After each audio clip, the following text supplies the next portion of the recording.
नमस्कार and welcome back. सभी के दिमाग में है कि वो आखिरी एक घंटे में ऐसा क्या हुआ जिसने सब कुछ चेंज कर दिया। उस एक घंटे को समझने के लिए आपको बहुत कुछ समझना पड़ेगा उससे पहले क्या हुआ। आप इमेजिन कीजिए कि आप एक टेबल के ऊपर मीटिंग करने बैठे हैं और आपके सामने कोई इंसान नहीं बैठा। आप बोलेंगे सुअर बैठा, नहीं, वहाँ पे एक घोस्ट बैठा हुआ है। वो आपको भी मालूम है उसके पास पावर ही नहीं है, क्योंकि जो स्ट्रिंग्स हैं वो तो कोई और इसको पुल अप कर रहा है, एक डाइंग रेजिम के बिहाइंड क्लोज डोर्स इस्लामाबाद के अंदर। पहले तो एक नेगोशिएशन चलती रही 21 घंटे के लिए, नेगोशिएशंस जो 1 to 1 नहीं हुई, वो शहबाज शरीफ के थ्रू नेगोशिएशंस हो रही हैं। और आखिरी 1 घंटे में उसकी स्टोरी बताऊंगा, क्योंकि उसके बाद ना तो कोई हैंडशेक हुआ है, ना कोई स्माइल्स थे, कोई डील नहीं हुआ और जेडी वेंस बिना किसी फेयरवेल के वो वापस चले गए। यूनाइटेड स्टेट्स और ईरान सिर्फ एक डार्कनेस की तरफ देख रहे थे, जो कि ऑब्वियस था। मेरा क्वेश्चन आपसे है, आप में से कितने लोग हैं जो ये सोच रहे थे कि ये जो मीटिंग होगा, जो पाकिस्तान को किसी ने बोला भी नहीं करवाने के लिए, उन्होंने करवा दी और उसका कोई रिजल्ट आने वाला था। एक पनौती कंट्री जो कि पप्पू भी हैं और बेवकूफ़ भी हैं, वो एक बहुत बड़ी मीटिंग करवाने की कोशिश कर रहे थे और भंगड़े डाल रहे हैं कि ऐसी देखिए जी ग्लोबल पावर बन गए। ऑब्वियस था कि ये जो टॉक्स हैं वो फेल होंगी ही होंगी, लेकिन उसका रीज़न एक और भी है। आप देखते हैं कि टेबल के ऊपर एक मीटिंग हो रही है, लेकिन टेबल के नीचे क्या हो रहा था? और भाई आसिम मुनीर पैरों के ऊपर लेटकर वो बूट पॉलिश नहीं कर रहा था, वो तो एक्स्ट्रा चीज़ें हैं। ये कर रहे थे कि वहाँ पे चाकू रखा हुआ था। टेबल के ऊपर एक घोस्ट बैठा है और टेबल के नीचे एक चाकू रखा हुआ था। ये है जियोपॉलिटिकल अर्थक्वेक जो आखिरी 1 घंटे में हुआ और जेडी वेंस ने देख लिया कि वहाँ पर क्या हो रहा है। जो ऊपर टेबल पे बैठा है उसके पास पावर ही नहीं है, और इसीलिए जो नया ग्लोबल वर्ल्ड ऑर्डर को क्रिएट करने की पाकिस्तान कोशिश कर रहा था वो टूट गया। और आज हो क्या रहा है, जो एक्चुअल रियलिटी है वो ये अमेरिका को भी मालूम है कि ईरान की जो एलीट रेवोल्यूशनरी जो गार्ड्स हैं वो अंदर से टूट रहे हैं। सीक्रेट फ्लाइट्स वो टचडाउन करी पाकिस्तान के नूर खां एयरबेस के अंदर। 3 फ्लाइट्स आई हैं वहाँ से भरकर, और जो कमांडर्स हैं अपनी जान को बचाने के लिए वो आ रहे हैं रात के अंधेरे में पाकिस्तान के अंदर। भाई आप तो युद्ध जीते हुए हैं, आप तो मुसलमान हैं, तो आप पहले क्यों कर रहे हैं? लुल्ला के बिना आप किसी से डरते नहीं, तो यहाँ पर आप डर क्यों रहे हैं और रात के अंधेरे में क्यों आ रहे हैं? क्योंकि उसका रीज़न है कि ईरान को चलाने वाला जो आदमी था खमेनी, वो मार दिया गया, उसकी बॉडी मिली नहीं है। और उसका जो छोटा बेटा है, वही जो गे है, वो जो उसका पता ही कुछ नहीं है। यानी कि ईरान की साइड को फाइट कौन कर रहा है? भाई ईरान खुद अपनी लाइफ को फाइट कर रहा है, उसको फाइट करने के लिए उसके पास बंदा ही नहीं रहा। इसलिए we are talking about Mojtaba. Mojtaba की जो इंटेलिजेंस सोर्सेज बताती हैं मोजतबा के बारे में, उन्होंने एक बॉम्बशेल बता दिया कि ईरान का जो नया सुप्रीम लीडर है वो पुराना हो गया है। मोजतबा बहुत बुरी तरह से इंजर्ड है। जो एयर स्ट्राइक्स रिसेंटली किए गए, उसका जो फेस है वो सूअर की बजाय अब पता नहीं मुर्गी जैसा दिखता है कि कैसा दिखता है, और उसकी जो टांग है वो कट गई है और कुछ जो कटा हुआ था वो और कट गया है। यानी कि जो पूरा का पूरा कमांड सेंटर है इस पूरे एम्पायर का, वो ब्रोकन है, डेस्परेट है। और इसलिए वो स्ट्रेंथ दिखा रहे हैं कि जब आदमी अंदर से वीक होता है उसे ही स्ट्रेंथ दिखाने की आदत पड़ती है या ज़रूरत पड़ती है। अब यूनाइटेड स्टेट्स, उन्हें मालूम है ये इल्यूजन है, इसलिए जो आखिरी 1 घंटा था, वाइस प्रेसिडेंट जेडी वेंस, उन्होंने अपनी रूम के अंदर बैठकर उन्होंने हथौड़ा अपने हाथ में रखा हुआ था या कुल्हाड़ी, उन्होंने जाकर सीधा टेबल के ऊपर कुल्हाड़ी मारी। ही सैट डाउन और उन्होंने अल्टीमेटम दे दिया ईरान की मरती हुई एक उसको गवर्नमेंट को। क्या बोल दिया उनको कि जो आप चाहते हैं कि हम अपने सारे रास्ते खोल दें आपके लिए, वो नहीं होगा। ईरान ने मांगा एक ही चीज़ कि आप टेम्पररी पॉज कर दीजिए वॉर को और 2 साल आप डिले कर दीजिए, 2 साल के बाद दोबारा से हम नेगोशिएट कर देंगे। वॉशिंगटन ने बोल दिया not at all, permanent irreversible जो डिस्ट्रक्शन है आपका न्यूक्लियर एम्बिशंस का, वो आपको आज करना पड़ेगा। एंड सेकेंडली जो आप बोल रहे हैं कि 2 साल का पॉज दे दीजिए, 1 घंटे का भी पॉज नहीं है आपके लिए। एंड सेकेंडली वो जहाँ वहाँ पर कोई बातचीत करने नहीं आए थे, अपनी जो जेडी वेंस हैं वो अपनी टर्म्स वो रखने आए थे और साथ में लेके आए थे अपने साथ में रिसीट किस बात की? जेडी वेंस ने बोल दिया वहाँ पर, जो कि अनथिंकेबल था। यूएसए की मिलिट्री ने ऑलरेडी आपकी एयरफोर्स, नेवी, आपके टॉप कमांडर्स, यहाँ तक कि यूरेनियम एनरिचमेंट जो फैसिलिटीज़ हैं ईरान की, वो ऑलरेडी डिस्ट्रॉय कर दी गई हैं। जो क्रिटिकल इंफ्रास्ट्रक्चर था जिससे ये बॉम्ब्स बना सकते थे, उसको डिस्ट्रॉय कर दिया गया है। और जो क्लॉक है वो तेहरान के अंदर, उसको रोका नहीं है, उसको भी शटर कर दिया। यानी कि ये 1400 साल पुराने रियासत पुदीना में ये पहुंच गए हैं, जहां पर ये पुदीना घूट घूट कर ये पीते रहेंगे पागलपन का। जेडी वेंस ने बिल्कुल क्रिस्टल क्लियर किया है एक बात को, ये मेरी और मेरी गवर्नमेंट की फाइनल ऑफर है और ये बेस्ट ऑफर है। इसके बाद आपको कोई ऑफर नहीं मिलेगी। आइदर यू टेक इट, और हमें डिस्ट्रक्शन जैसे पहले करी है, हम उसके बाद दोबारा से आपके डिस्ट्रक्शन दोबारा शुरू कर सकते हैं। ऑलरेडी अमेरिकन प्रेसिडेंट रेडी बैठा है। ईरान ने वहाँ पर चोक किया, लेकिन मुसलमान की आपको मालूम है वो आदत है, जूते खाते रहेंगे, बाद में बोलेंगे या जूते ही पड़े हैं, कोई इज्जत होना खराब कर दी।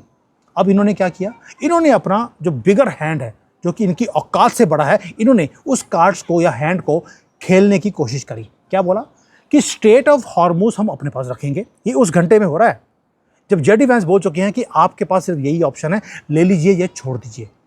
और ईरान क्या बोल रहा है, स्टेट ऑफ हॉर्मुज हम कंट्रोल करेंगे, प्लस बस बिलियंस ऑफ डॉलर्स जो हमारे फ्रोजन हैं एसेट्स, उसको आप रिलीज कर दीजिए।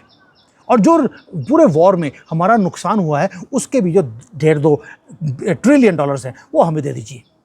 यूएसए वहाँ पर बैठकर हंसेगा नहीं इन बेवकूफ़ों के ऊपर, तो क्या करेगा। वैसे भी पूरी दुनिया इन मुसलमानों पे हंस रही है, अमेरिका ने भी इनके ऊपर हंसना शुरू कर दिया और मीटिंग कोलैप्स हो गई। उस 1 घंटे में एक ऑफर दिया गया अमेरिका की तरफ से, क्लियर कट, टेक इट और लीव इट, और ईरान ने वही मुसलमानों का पैसे दे दीजिए, बस हलाला कर दीजिए, हम अभी पैंट उतार देते हैं, पैंट तो नहीं पजामा डाल के आए थे, लेकिन आप पैसे दे दीजिए। इसका मतलब है Iran wants to keep Hormuz also, nuclear bomb also, जो टेररिस्ट को सपोर्ट कर रहे हैं उसको भी वो कंटिन्यू रखेंगे, और उसके बदले में वो कहते हैं कि बिलियंस ऑफ डॉलर्स जो वॉर के अंदर हमारा खर्च हुआ है वो भी हमें दे दीजिए। टिपिकल मुसलमान style. USA just laughed and went out. ये हुआ है कहानी उस 1 घंटे की, यानी कि जो हमें 1000 साल से हमें मालूम है हिंदुओं को, वो यूएसए को आज जाके समझ आई है। तो अब यूएसए कर क्या रहा है, मीटिंग तो खत्म हो गई। यूएसए ने इमीडिएटली आकर स्टेट ऑफ हॉर्मुज पे पहुंचे, अपनी पूरी नेवी को वहाँ भेज दिया। क्या करने के लिए, वहाँ पर आपको मालूम है स्टेट ऑफ हॉर्मुज में ईरान ने, वहाँ पर जो सबसे बड़ा कार्ड है ईरान का वो है स्टेट ऑफ हॉर्मुज, वहाँ पर उन्होंने बॉम्ब्स लगाए हुए हैं पूरे के पूरे समंदर के अंदर। अमेरिका बोलता है यार इनके पास एक ही तो कार्ड है स्टेट ऑफ हॉर्मुज का, अगर मैं यही कार्ड इसके हाथ से छीन लूँ तो ईरान के पास कोई भी कार्ड हमारे साथ खेलने के लिए नहीं है। तो आप क्या कर रहे हैं, अमेरिकन जो पूरी नेवी है उन्होंने वहाँ पर जो माइंस डाली हुई हैं समंदर के अंदर उसको क्लियर कर रहे हैं। और ये दुनिया का सबसे बड़ा चोक पॉइंट है, ये है मास्टर कार्ड ईरान का। ये ट्रंप बोलता है मैं इसके मास्टर कार्ड पे पूरे ताश के पत्ते ही उठा के मैं ले जाता हूँ। यानी कि ईरान का जो मिस कैलकुलेशन था अब वो बैकफायर होने वाला है। वहाँ के सारे एक्सप्लोजिव्स ऑलरेडी डिस्ट्रॉय होने शुरू हो गए हैं। और दूसरी बात, अमेरिका के पास ये कैपेसिटी है कि वो इन माइंस को ख़त्म कर सकता है। उन्होंने टेक ओवर कर लिया। ये यूएसए का पीटरसन है या मर्फी है, वो शिप्स को भेज दिया है। ये हाईली आर्म्ड डिस्ट्रॉयर्स हैं, वो पर्शियन गल्फ में ऑलरेडी पहुँच गए। इन्होंने किसी से परमिशन नहीं लिया, ना ही नोटिफाई किया है ईरान को, और साथ में बोल दिया कि आप अपनी नेवी को भेज दीजिए। ईरान को बोला अब नेवी कहाँ से आएगी, वो तो समुद्र के नीचे बैठी है। दूसरा एक और चीज़, प्रेसिडेंट ट्रंप ने एक और चीज़ बोल दिया जो कि बड़ा ही ह्यूमिलेटिंग था ईरान के लिए। ये 1 घंटे के बाद की बात है, 1 घंटा तो खत्म हो गया। उन्होंने बोला कि ईरान के पास कुछ छोटी मोटी बोट्स थी जिससे ये बॉम्ब्स लगाते थे पूरे समंदर के अंदर। 28 बोट्स थी इनके पास, 28 की 28 डिस्ट्रॉय कर दी गई हैं। वो बॉटम ऑफ द सी में है, they are already sunk and they are gone. यानी कि ईरान की जो आखिरी एक उम्मीद थी कि स्टेट ऑफ हॉर्मुज को हम कंट्रोल करेंगे, वो भी ट्रंप ने ख़त्म कर दिया। मैं पहले बोल रहा था डोनाल्ड ट्रंप के पास कोई ऐसा कार्ड है जिसको लेके वो यूज़ करेगा, आखिर में जाकर उसने कार्ड यूज़ करना शुरू कर दिया। और यूनाइटेड स्टेट्स वो पूरे स्टेट को वो खाली कर रहा है, not for themselves but for the whole world. China, Japan, Europe, India, जिस मर्जी कंट्री को ले लीजिए, वो सारी कंट्रीज़ इस तेल के ऊपर वो डिपेंडेंट है जो इस हॉर्मुज में से आता है। यहाँ तक कि सल्फ़र जिससे फर्टिलाइज़र बनते हैं, बॉम्ब्स बनते हैं, वो भी इसी एरिया में से निकल के आता है। 50% से ज़्यादा उसको भी वो क्लियर कर रहा है। ओपनली ट्रंप ने अब मजाक उड़ाना शुरू कर दिया ईरान का और दुनिया का। ईरान को बोल दिया यार शिप्स तो भेजो ताकि मेरी जो बड़ी बड़ी शिप्स हैं इसका मुकाबला कर सके। दूसरी तरफ से उसने बोलना शुरू कर दिया सारी कंट्रीज को कि किसी के पास हिम्मत है या शिप्स है कि आप इस माइंस को आप डिस्ट्रॉय कर सके। आंसर है नहीं, सिर्फ अमेरिका के पास वो शिप्स हैं जो इस माइंस को क्लियर कर सकता है। अब जो प्लॉट है वो और ज़्यादा थिक होना शुरू हो गया 1 घंटे के बाद की स्टोरी, और ये बेट्रेयल है पूरा का पूरा। वो कैसे? ईरान ने पहले बोला सीज फायर, और इनके जो नेबरर्स हैं ईरान के, उन्होंने क्या बोला? उनकी ट्यून ही चेंज हो गई है जब से वॉशिंगटन ने या ट्रंप ने बोला है कि मैं युद्ध को विराम देता हूँ। Saudi Arabia, UAE, Kuwait, Bahrain, Qatar, ये वो कंट्रीज़ हैं गल्फ़ की जिन्होंने अभी अभी एक सीक्रेट मैसेज दिया वाइट हाउस को। क्या बोला? Please do not stop the war, keep bombing Iran, keep the military pressure maximum over Iran regime, जब तक कि ईरान की रजीम और इनकी मिलिट्री पूरी क्रश ना हो जाए। अब कोई भी डील साइन मत करना। ये ट्रंप को अरब कंट्रीज बोल रहे हैं। वो चाहते हैं एक decisive end of Iran's threat, and they are frustrated. जो मिडिल ईस्ट के कंट्रीज़ हैं उनको लगता था कि यार ये वॉर जब तक पूरा डिस्ट्रक्शन ईरान के अंदर नहीं होगा, अमेरिकन प्रेसिडेंट पीछे नहीं हटेगा। और यही कार्ड है जिसे डोनाल्ड ट्रंप यूज़ कर रहे हैं। वो चाहते हैं कि अरब कंट्रीज़ फ्रस्ट्रेट हों ताकि वो खुद आएँ बीच में, या जितना भी खर्चा हुआ है अभी वॉर का उसको पे करें।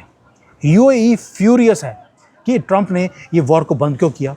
सेकेंडली वो फ्यूरियस है पाकिस्तान के साथ कि वो मिडिल मैन का काम, ये दल्ले वाला काम कर क्यों रहे हैं। उन्हें मालूम है पाकिस्तान न्यूट्रल नहीं है, वो सिर्फ प्रोटेक्ट कर रहा है तेहरान को, क्योंकि वहाँ से उसको पैसे मिलने हैं या तेल मिलना है। दोस्तों, मिडल ईस्ट वो टर्न अपना जो है ना, जिसको बोलते हैं they are turning the back against आयतुल्लास।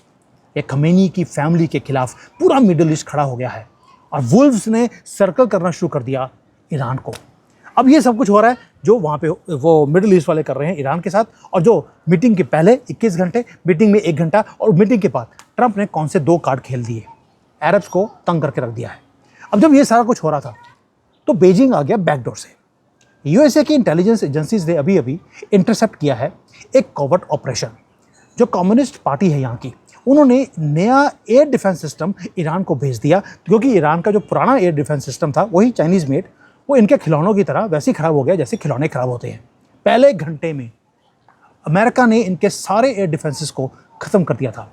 अब चाइना को मालूम है कि ईरान की जो पूरा आसमान है वो वाइड ओपन है। यूएसए और इजराइल जब मन करता है वहाँ जाते हैं और वहाँ पर बम्बार्डमेंट करके वापस चले जाते हैं। उनकी शिप्स को, इनके एयरप्लेन्स को कोई भी नुकसान होता नहीं है, ना अमेरिकन के ना ही इजराइल के। थोड़े बहुत 2-3 गिर गए तो वॉर में ये चलता रहता है।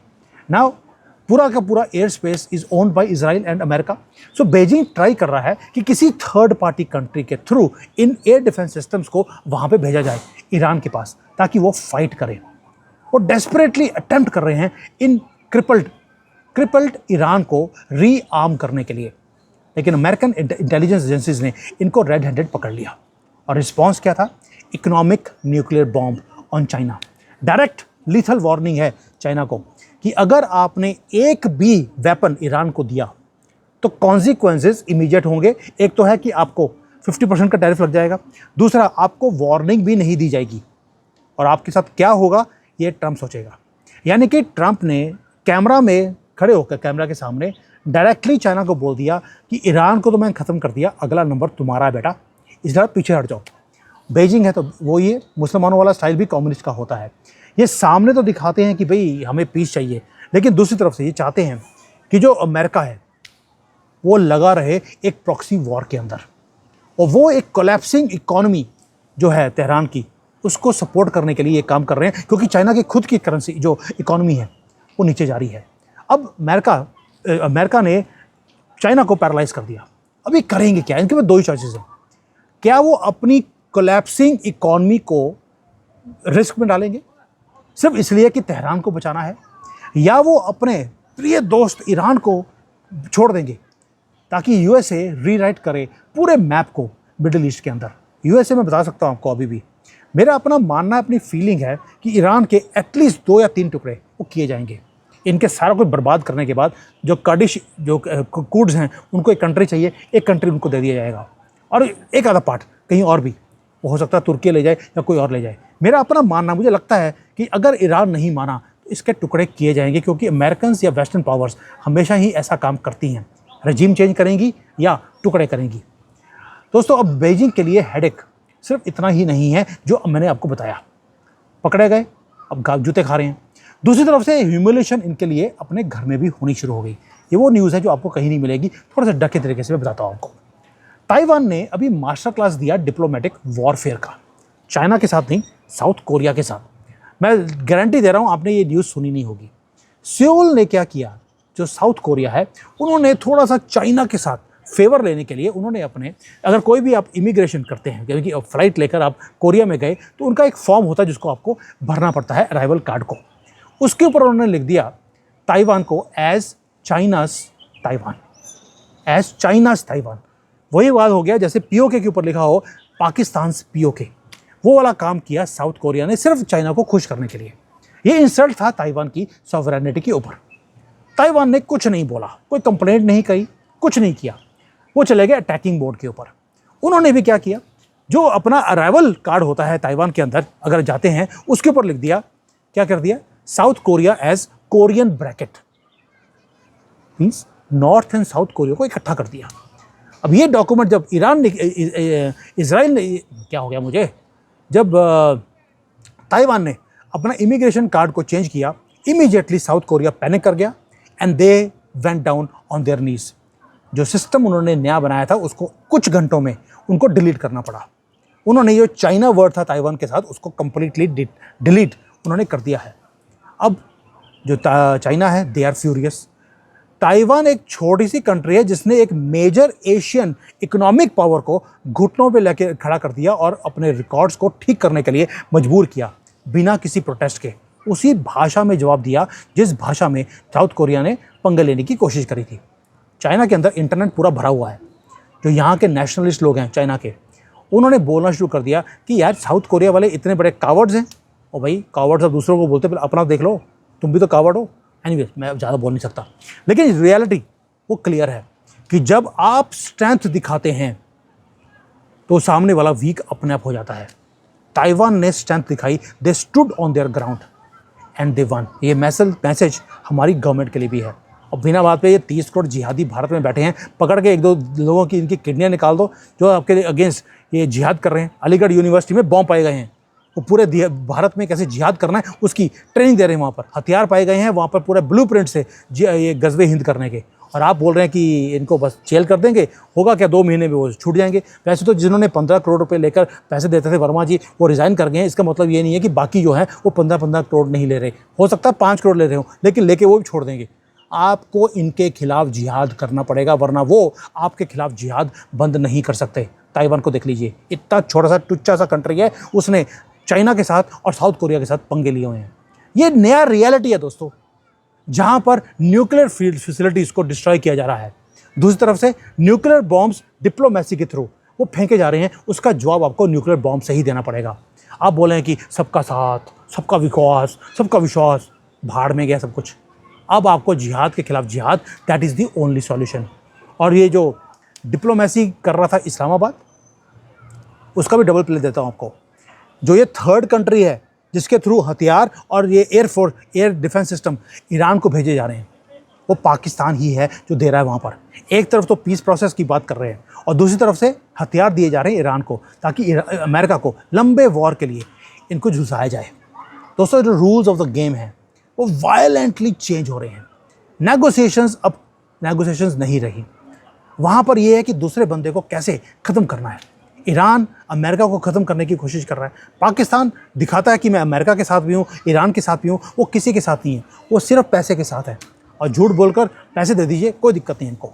बीजिंग सामने दिखाता है कि हमें पीस प्रोसेस के साथ हूँ, और दूसरी तरफ से क्या कर रहा है, मैसिव वो हथियार भेज रहा है ईरान को, ताकि यूनाइटेड स्टेट्स को एंगेज किया जाए। लेकिन यूएसए के पास सारे कार्ड उसके हाथ में हैं, वो अपनी टर्म्स वो सामने रख रहा है। जो स्ट्रेट ऑफ हार्मोज का पानी है उसको क्लियर कर रहा है।